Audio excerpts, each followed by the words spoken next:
धोंड्याच्या महिन्यात म्हणजेच अधिकाच्या महिन्यात महिलांनी तांबूलदान करावं असं तुम्ही ऐकलं असेल. पण ह्या महिन्यात महिलांनी केलं जाणारं तांबूलदान नेमकं काय आहे? विवाहित महिला अधिक महिनाभर तांबूलदान का करतात? ह्यामागे अखंड सौभाग्य, पापमुक्ती आणि लक्ष्मीचं गूढ दडलेलं आहे का?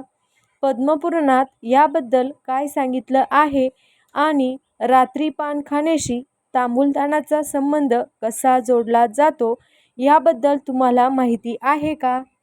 नाहीतर चला मग व्हिडिओला सुरुवात करूया आणि अधिक महिन्यात तांबूलदानाची परंपरा, त्यामागचं धार्मिक महत्त्व, दानविधी आणि फलश्रुती सविस्तर जाणून घेऊया. धोंड्याचा महिना सुरू झाला की पूजा, व्रत, दानधर्म आणि धार्मिक विधींना विशेष महत्त्व दिलं जातं. पण ह्या महिन्यात महिलांनी केले जाणारे तांबूलदान नेमकं काय आहे? तर अधिक महिनाभर तांबूलदान दिल्याने स्त्रियांना अखंड सौभाग्यप्राप्ती होते असं म्हणतात. त्याचबरोबर अधिकाच्या महिन्यात तांबूलदानाला विशेष असं महत्त्व आहे. सामान्यपणे तांबूलदानासाठी पान, कात, चुना, सुपारी आणि अडकित्ता घेतला जातो. काही महिला हे सर्व साहित्य सुंदर रंगीत कापडात ठेवून ब्राह्मणाला दान देतात, तर काही महिला आपल्या ऐपतीनुसार सोने, चांदी, तांबे किंवा पितळी पानदान दान करतात. आपल्या ऐपतीनुसार आणि आपल्या श्रद्धेनुसार हे दान केलं जातं. धार्मिक मान्यतेनुसार सुपारीचे पान, त्याचा पुढचा भाग, चुना, कात किंवा त्याची डाळ, कात यासारख्या गोष्टी रात्री खाणं शुभ मानलं जात नाही. असं केल्याने पाप लागतं आणि आयुष्यात दारिद्र्यता येते असे समजले जाते. त्यामुळे हे दोष दूर व्हावेत आणि पापातून मुक्ती मिळावी म्हणून अधिक महिन्यात तांबूलदान करण्याची परंपरा आहे. दान करताना दान करणारी व्यक्ती भक्तिभावाने प्रार्थना करते, हे ब्राह्मण देवा, मी तुम्हाला तांबूलदान करत आहे. माझ्याकडून जाणून अजाणतेपणे झालेल्या चुका आणि पापातून मला मुक्त करा. हे बेनी माधव, माझ्यावर प्रसन्न व्हा, माझ्यावर कृपा करा, माझ्या कुटुंबाला सुख समृद्धी लाभो. असं मानलं जातं की अधिक महिनाभर श्रद्धेने तांबूलदान केल्यास महिलांना अखंड सौभाग्य प्राप्त होते, घरात सुख, शांती आणि समृद्धी टिकून राहते. याचबरोबर अधिक महिन्यात अखंड दिवा लावल्यास घरात लक्ष्मीची कृपा होते आणि तिचा अखंड वास राहतो.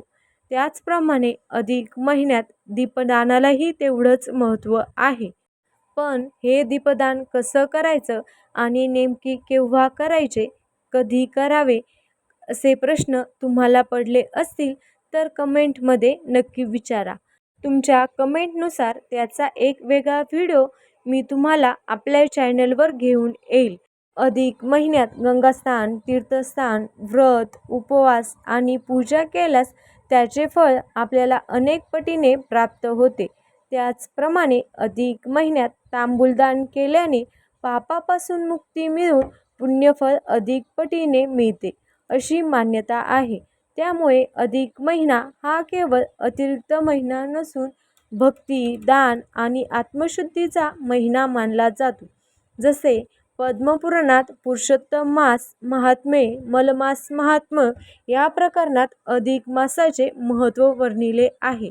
त्यात अधिक मासात करायची व्रत, दानाचे विधी, फलश्रुती हे वर्णन केलेले आहे.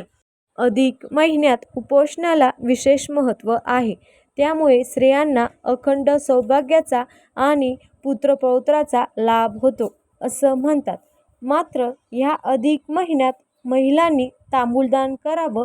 शिवाय अधिक महिन्यात केलं जाणारं तांबूलदान हे फक्त दान नसून त्यामागे धार्मिक श्रद्धा, आत्मशुद्धी आणि सौभाग्यप्राप्तीचा भाव दडलाय. पद्मपुराणातील पुरुषोत्तम मास महात्म्येनुसार अधिक महिन्यात केलेले दान, पूजा आणि व्रत हे अनेक पटीने फळ देते. त्याचप्रमाणे या काळात महिलांकडून श्रद्धेने तांबूलदान केले जाते. आता तांबूलदान करण्यासाठी शास्त्रशुद्ध पद्धतही आहे.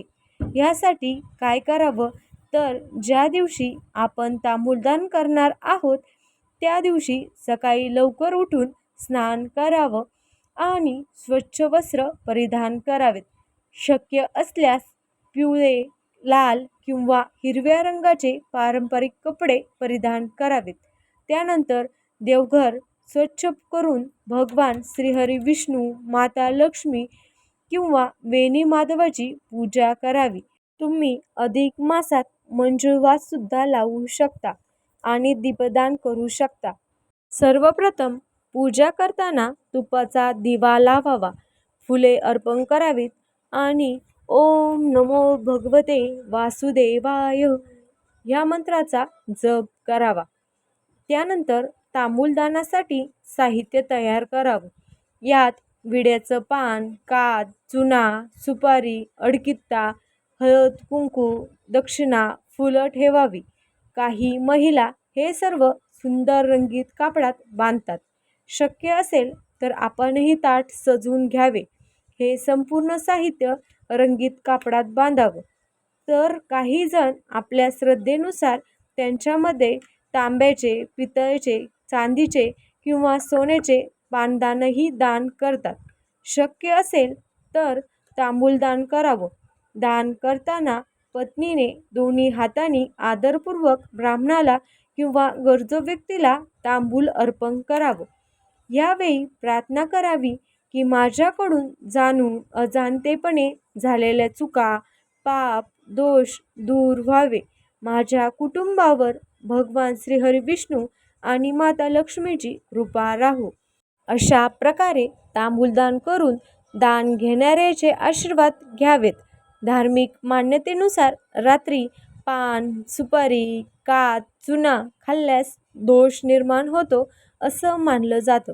पूर्वीच्या काळात काही लोक देवळात, अंथरुणावर किंवा रस्त्यात पान खात असत.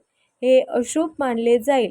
त्यामुळे त्या दोषातून मुक्ती मिळावी म्हणून तांबूलदान करण्याची प्रथा सुरू झाली असे सांगितले जाते. यामागे एक आध्यात्मिक भावनाही आहे. विड्याचं पान हे समृद्धीचं प्रतीक मानलं जातं. त्यामुळे तांबूलदान म्हणजे आपला अहंकार, नकारात्मक ऊर्जा यांचा त्याग करून पुण्य आणि सकारात्मक गोष्टीचा स्वीकार करण्यासाठी हा एक धार्मिक मार्ग मानला जातो. असं म्हणतात की अधिक महिनाभर श्रद्धेने तांबूलदान केल्याने अखंड सौभाग्य प्राप्त होते. आपल्या घरात सुख, समृद्धी नांदते आणि माता लक्ष्मीची कृपा आपल्यावर कायम राहते. त्याचबरोबर आपण ह्या महिन्यात गंगास्नान, व्रत, दीपदान, उपवास आणि तीर्थयात्रा केल्यास त्याचं पुण्य आपल्याला अनेक पटीने जास्त मिळत असतं. म्हणूनच अधिक महिना हा केवळ अतिरिक्त महिना नाही तर दान, आत्मशुद्धी आणि भक्ती पुण्यसंचयाचा पवित्र काळ मानला जातो. तर ही होती अधिक महिन्यात महिलांनी केल्या जाणाऱ्या तांबूलदानासंबंधित धार्मिक आणि आध्यात्मिक माहिती.